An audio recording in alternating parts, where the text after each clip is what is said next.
Hey guys, it's Chels, and I want to talk about my month of trading back in October. October was literally an insane month, guys. I made $42,000 trading gold while also taking a full week off to visit my family. Anyway, I want to walk you through exactly how I did it. So, here's what made October so successful. I was honestly patient because I traveled and I honestly took time off. And when I did trade, I only took the absolute best setups. So, I wasn't really forcing any trades or over trading because I was honestly super busy. And sometimes when you're super busy, you allow yourself time to really just look for the best quality setups because you're not constantly looking at the chart and trying to force things that's not there. I was super disciplined and just waiting for the market to give me what I needed. And the result was literally some of the most cleanest and profitable trades I've taken this year, while enjoying the freedom and the flexibility that trading is ultimately supposed to give you. So today I'm gonna break down 4 of my most favorite setups from the month of October. Okay, guys, this is going to be one of my first setups. That was one of my favorite during the month of October. I think it's pretty obvious on why this is my favorite. This was definitely a sniper entry. And if you trade gold, you know that the month of October was crazy. It was pretty much bullish almost the entire October. And so this was the beginning of October. This was around October 2nd here. But again, sniper entries to eventually take out all-time highs on the higher time frame. Again, I am a scalper, so I'm mainly looking forward to Asian session and just taking advantage of the setups that I can find during those session opens. So I have a small window where I do trade, but it gives me the most accurate um, setups in the market. It's really just market structure, liquidity, and price action for me. So I'm looking at this structure here prior. To me, right here, this is where we have the first sweep, especially on the lower time frame, right? And this sweep then happened and then broke structure to the upside. So for me, this is always going to be um, a low or a high that is going to hold short term for now. I always look at this as a protected low or protected high when these two things happen. So we have a sweep of liquidity and we will break the structure to the upside. Again, this is on the 7 minute here. And I do like looking at the 7 minute a lot as well. I go back and forth between the 5 and the 7 when it comes to lower time frames because it just gives me a different perspective. Price then pushed up, and this is just really a simple 7 minute range. Okay, so once this pushed up here, we have a 7 minute range here. Again, this low, the 7 minute low, does align with the higher time frame low as well. So I'd like to keep that in mind. Now, whether or not I mark it on the wick or the body, to me, it really does not matter. But because I am so but because I'm so aware of just liquidity alone, I always like to place them on the wicks. Okay. Because there's potential for those to be eventually filled. Now, again, the same thing happened before we started seeing that correction back into the 7 minute range here. We did have a high form. We have a sweep of liquidity right at this high that then created the high of this 7 minute range. So I went ahead and marked that as well. And we do see a break in structure, a break of internal liquidity here. And that is really important for me to see to know that I'm getting that correction back into the range. So I'm looking at this break of structure here. This was an internal break of structure to the downside. Of course, we had that first break right here, and that would show on a lower time frame, but this is just the view of the 7 minute. Okay. It was much more of a prominent break here. And again, this was just a sweep here that then went up to retest the 7 minute high, but eventually ended up breaking. So we have a minor break of structure here. And then again, if we want to point out, there is a major break of structure right here as well. I'm not too particular on my breaks of structure. It really doesn't matter because I know as long as they align on multiple time frames, that's what I'm mainly looking for. So getting all these confirmations alone, again, I knew that we were going to then correct into our range here. And so my job within this correction happening is to find a liquidity pool. And that's essentially me looking for any trend line liquidity that's been built up over time, as well as any equal highs or equal lows sitting within my trading range. Now, I do already spot equal lows sitting right here. And so this was a big indication for me that potentially we could drop lower into this. And again, being that when we are in a trading range, I do like to look at any premium or discount prices, right? And so the minute that I did see these equal lows sitting just above, and it was sitting just above in imbalance as well. So if you want to mark this out, it will look like this. I don't really mark my POIs like this no more. I really just use the horizontal ray. It's just a lot cleaner for me when I mark it out here, or I can mark it out on the bottom as well. And typically, whenever I do take my entry, I will always use the top, the first horizontal ray that I am marking. I typically will always use the top, but there is potential that it will hit that bottom as well. And I think that's another great way to use the rectangle tool here, is because you can either use the top of the rectangle or the bottom of the rectangle for your entry. So it doesn't really matter, but they're both within that same area, right? The main thing here is me waiting for liquidity to get taken, tapping into that POI that I'm very interested in. And then from there, that's what happened, right? I'm targeting the highs back into this overall 7 minute high here.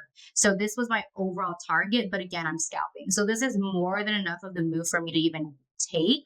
And so my job here is, again, just finding where the liquidity lies within a range and pulling the trigger from there.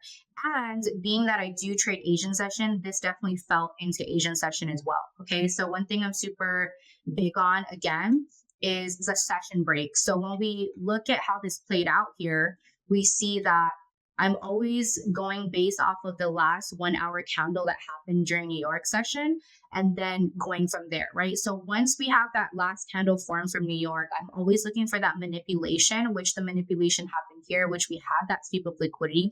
It then came down into a POI here. And this is a higher time frame POI that aligned with a 7 minute POI as well, where I took that accurate entry. This POI was on the 1 hour. So go ahead and mark that here. Could have even just took it off the 1 hour alone. But again, I like to refine and saw that the 7 minute did align with that 1 hour as well.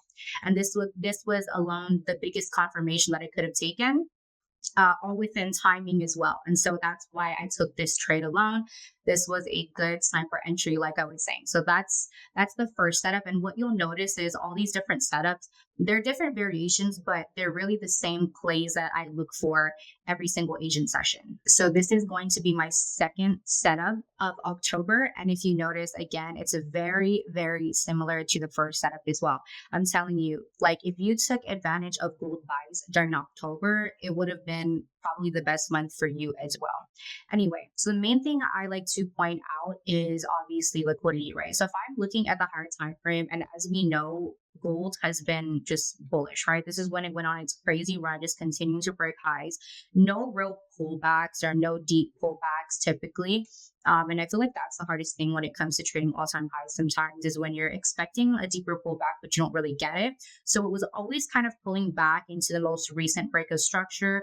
And so that's what I was gravitating towards and using that to my advantage, right? So just here alone off the 1 hour before this move even happened, price has just been trending for a while. And as soon as I saw these wicks to the upside, specifically these longer wicks, I would like to see those get filled in. Whenever I see any type of longer wicks, especially on the higher time frame, I use those as potential wick fills. So I know that there is orders sitting within those wicks. And so I use those to kind of anticipate it as liquidity pools and being able to eventually raid them. If we were to even go back, there was this POI right here on the 1 hour. Okay, so this right here was our previous 1 hour swing low.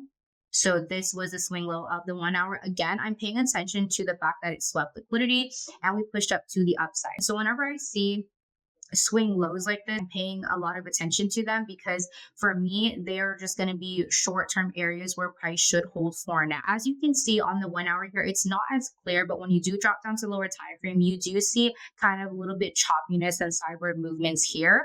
And this is just building that liquidity pool above this 1 hour POI. For me, that's how I would look at it as.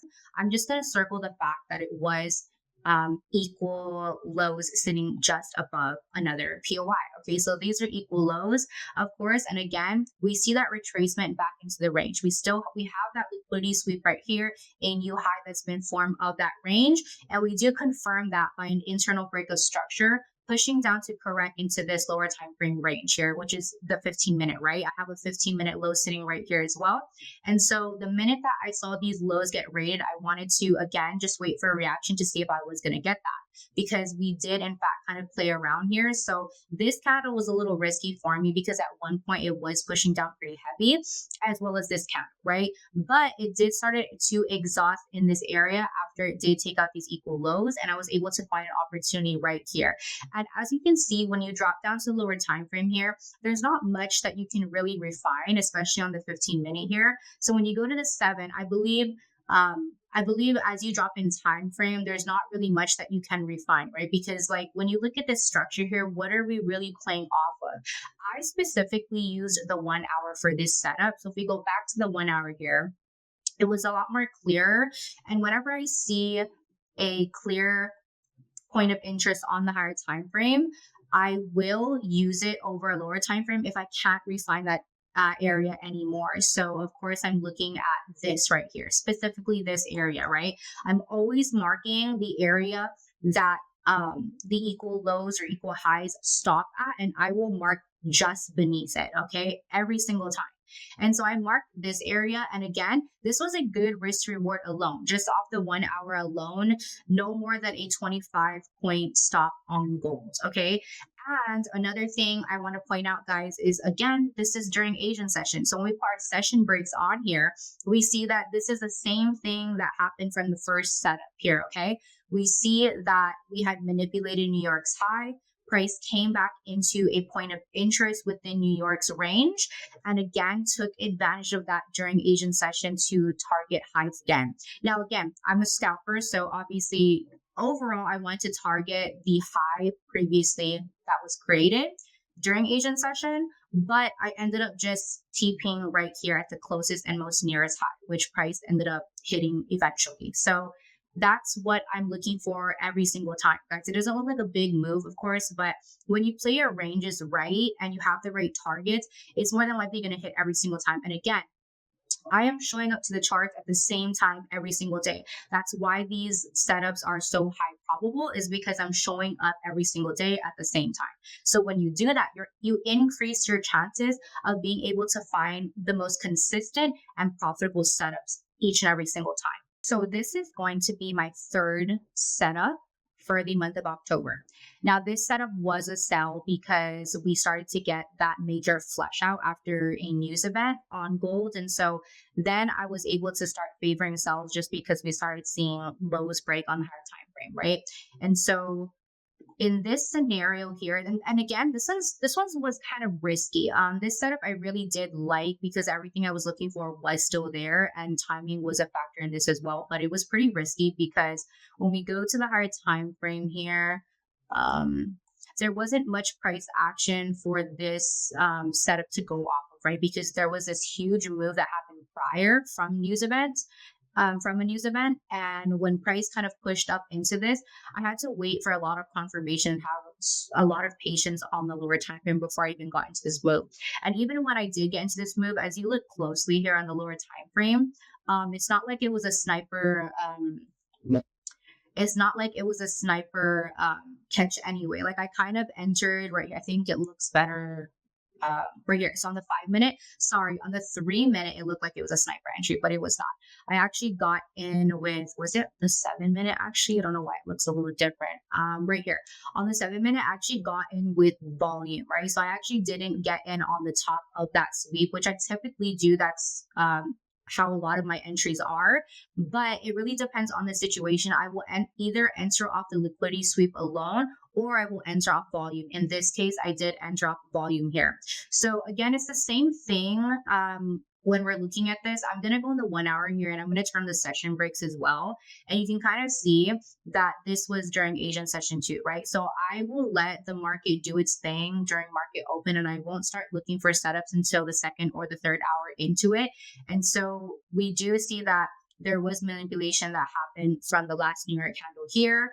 It pushed down. Now, when price started pushing back up, it did start pushing back up into this imbalance, and an imbalance alone is a huge area for a POI, or a point of interest, that I like to look at specifically. But because this was so large here, that's why I mentioned that this was a pretty risky setup here, because if I decided to just take this on the higher time frame, and didn't really refine it, then obviously the stop loss and the risk reward would be too wide for me.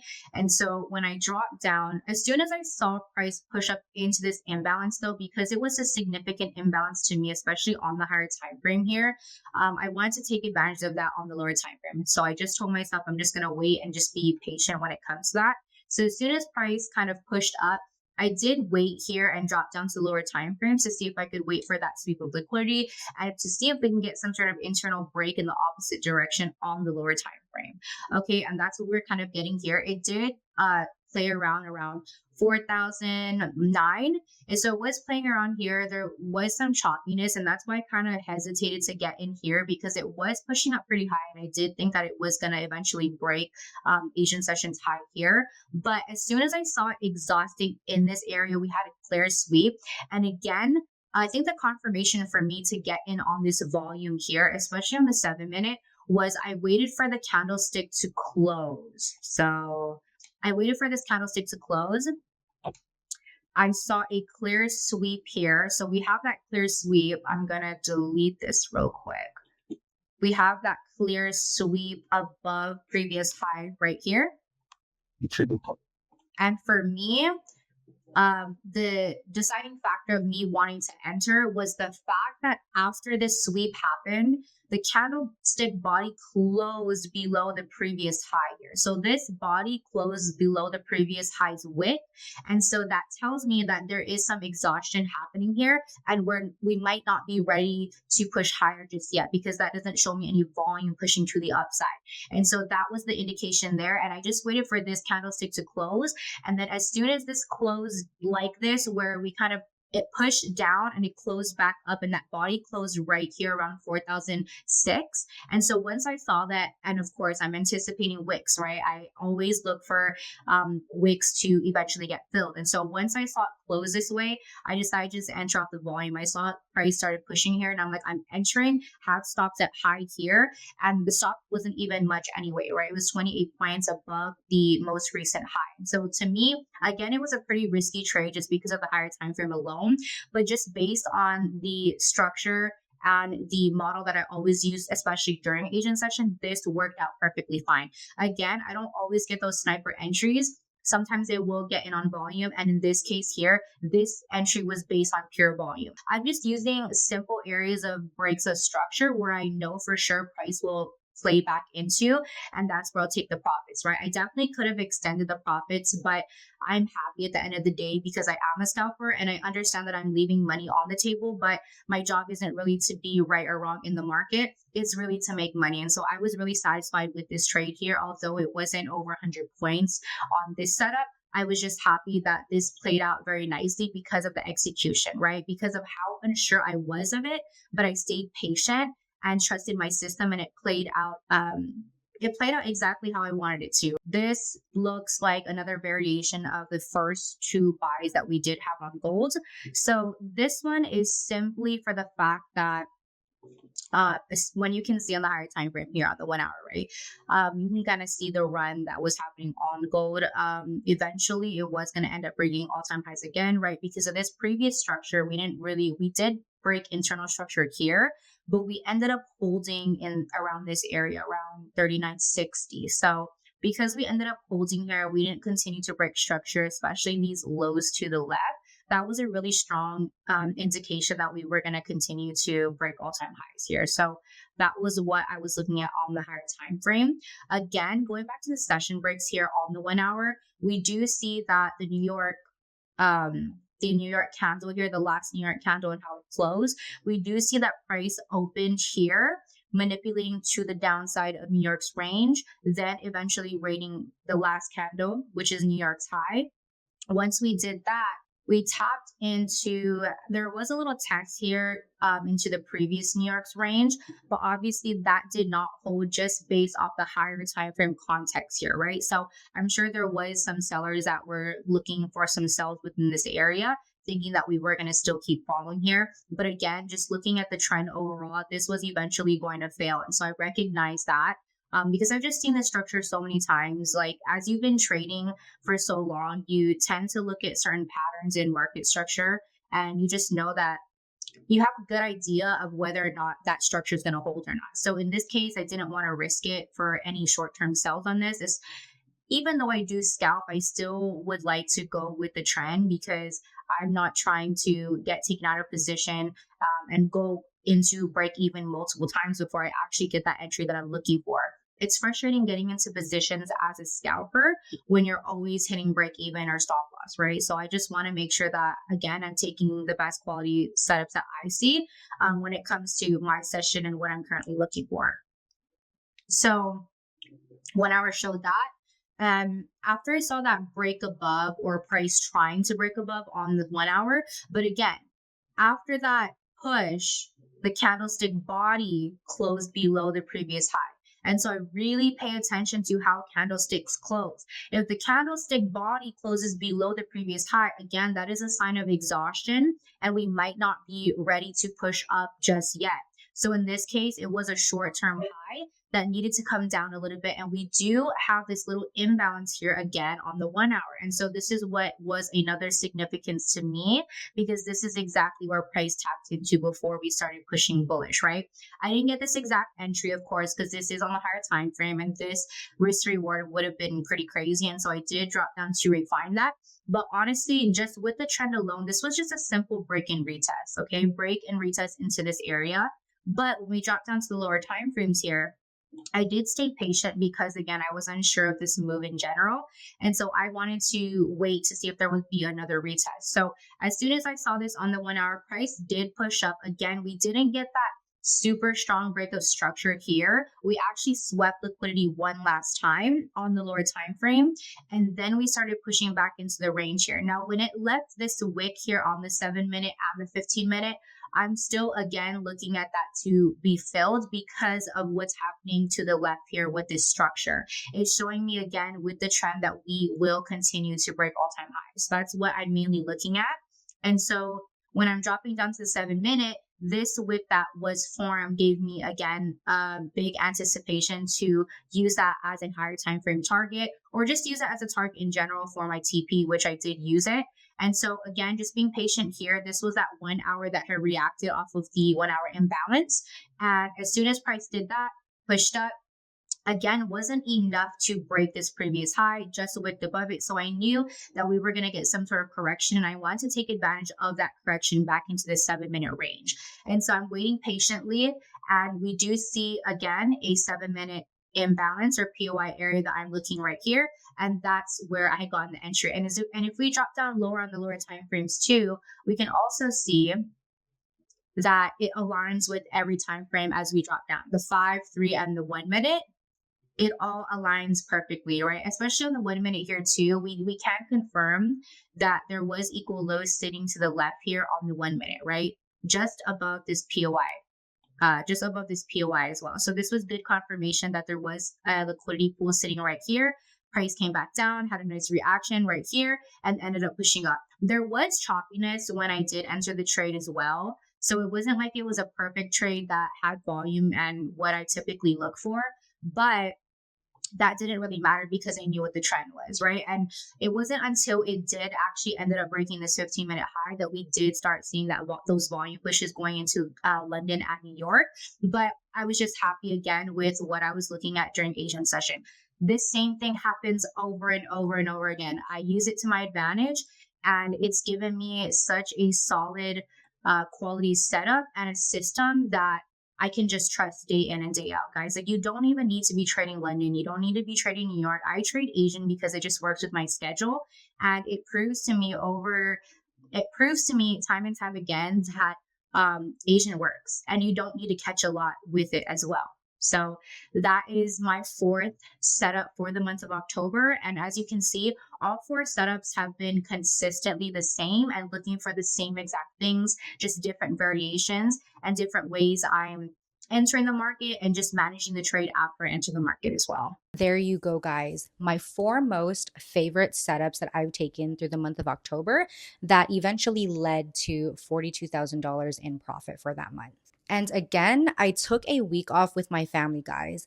That is proof that you don't need to trade every single day to be consistently profitable. And just a reminder that these 4 setups that I went through, they are repeatable. because I'm not trying to predict the market. I'm actually just reacting to what it's already shown me. For the last 4 years, this approach has brought me consistent profits while actually having a life outside of trading. And that's really the point, right, guys? You don't build a trading system just to stare at the charts 24/7. You actually build it so that it can work within your life and not against it, right? You want to be able to have the right balance between both. Now, with that being said, I do work one-on-one with a small group of committed traders to take them from struggling to consistently profitable. So if that sounds like you, hit the link in the description to apply. And thank you guys so much for watching. If any of you guys found value in this, please go ahead and hit the subscribe button below, and I will catch you guys next time.